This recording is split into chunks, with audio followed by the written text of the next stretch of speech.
So welcome back. In today's episode, we're reviewing one of my favorite lenses. One of the lenses I've used most over the years is the Fujifilm 35mm f2. Now, I don't use this lens as much as I used to, and I'm going to talk about why that is later on in this episode.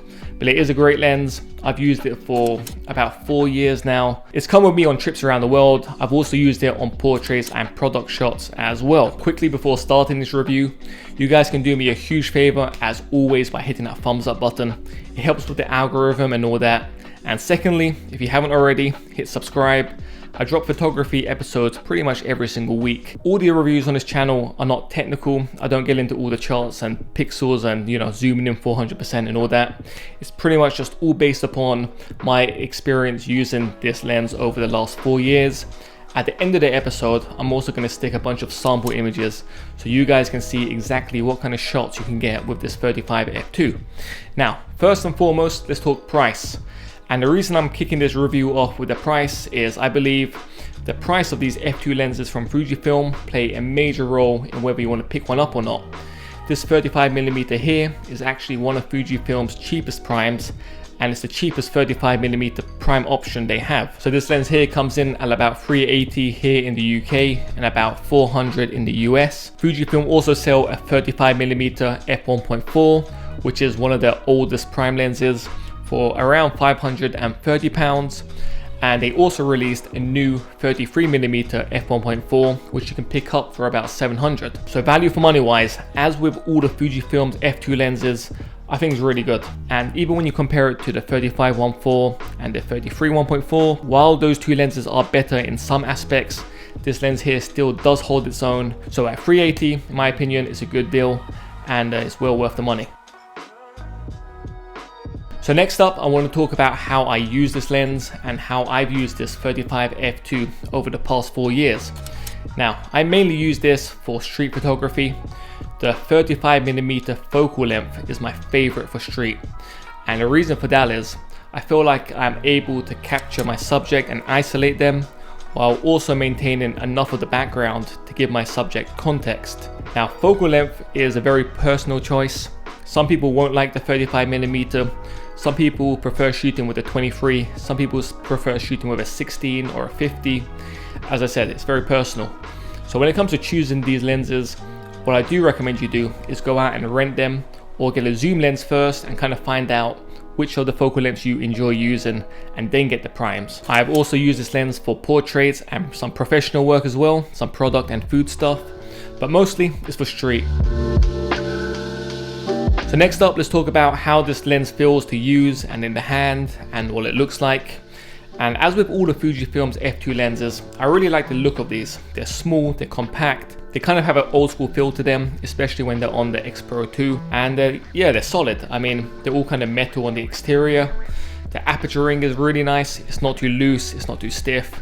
And the same goes for the manual focus as well. And I've used this for about 4 years now. There isn't many bumps and scratches on it. It's held up pretty well, and I don't really take extra care of my lenses. They are pretty much just in my pocket or in a normal bag. I don't really like camera bags, so I don't carry my lenses in camera bags. And yeah, there's been little to no damage to this lens in all of those years. So if there's one thing about this lens I don't like, it's the lens hood. And I just don't like how it sticks out and the shape of it, so I never use it. I've never used it, to be honest, over the past 4 years, and I've never really had a problem. So yeah, no lens hood. But that aside, this lens is also weather sealed. I've tested it in some crazy conditions in Japan especially. I've used it here in London for years, and again, absolutely no problems whatsoever. So look and feel wise, I'm a big fan of these Fujifilm f2 lenses, and the same goes for the 35 f2 here. So next up, let's talk image quality. Now, in my experience, having used quite a few Fujifilm lenses over the years, I've never really been disappointed with any of them. And the same goes for the 35 f2. The results which you'll get with this lens pretty much look like what you do from the 23 f2 and the 50 f2. In terms of the contrast, the general colors, and the way it handles highlights and such, I really like how the photos look coming out of this lens. And as you can see from these examples, in my opinion, it just takes really good photos. And when you consider how small it is and the price, the image quality is pretty fantastic. Now these days, I've actually started using the 35mm f1.4 more than this 35 f2. The main reason for that is it's a bit faster, so I can use it in lower light and at night time. And secondly, I do prefer the image quality from that lens. It handles highlights a bit nicer, and it has a bit more of a slightly softer, I don't know, a bit more film kind of look to it. It's nothing major. I mean, you'd have to compare images side by side to kind of see it. There's also the 33 f1.4, which also does take better images, but that lens does cost double the price. Now, it is probably worth pointing out that when you do shoot subjects which are close to the lens, let's say within like a meter or half a meter, sometimes the subject can appear to be a bit soft or can be lacking a bit of contrast. But this seems to be the same with all of Fujifilm's f2 lenses, so it must be some sort of trade-off for getting the lens to be this small and light. And that's the thing with lenses, because there is no perfect lens.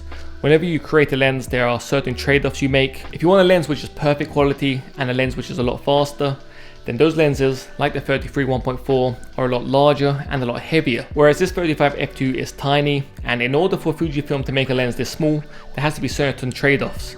And one of those trade-offs from my experience has been when you shoot close up, the subject can be slightly soft. But that said, it's not something that's massively noticeable. Like, it's not like the subjects are completely blurry or anything like that. It's just slightly softer than you would get with the 35 1.4 or the 33 1.4. But as I said, it's a trade-off for having a lens this small and this light. But just in general, image quality wise, I really like the images I get from this 35 f2. As I said, it's the complete package. You're getting really good image quality from a lens which is this small, this light, and this portable.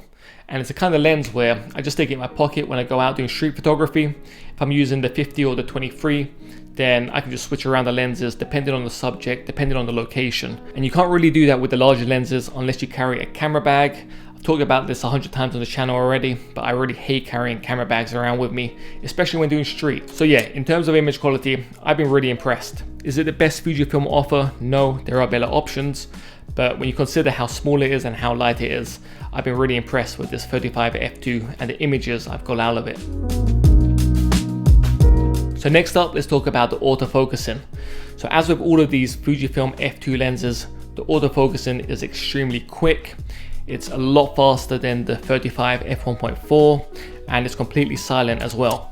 So when I'm doing street photography, this lens is actually better at locking onto the targets than the 35 1.4 is, and especially fast moving targets. So when my subject's moving across the frame, or if I have a subject moving towards me or away from me, and I have my camera on continuous autofocusing mode, then this 35 pretty much has no problems tracking them, whether they're going fast or slow or whatever, moving in weird directions. So autofocusing, really good, and probably among the best.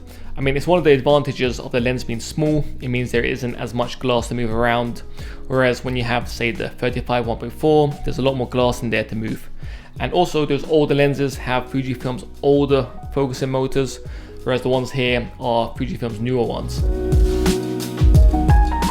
Finally, normally at the end of these reviews, I talk about some of the things I don't like about the lens or camera I'm reviewing. But to be honest, in this case, there really isn't much to dislike. Maybe the lens hood, but you can just take that off and you don't have to use it. And maybe when you're focusing with this lens at short distances, if your subject is within half a meter or a meter, sometimes they can lack a bit of sharpness and contrast, but it's nothing major. You can sort it out in post.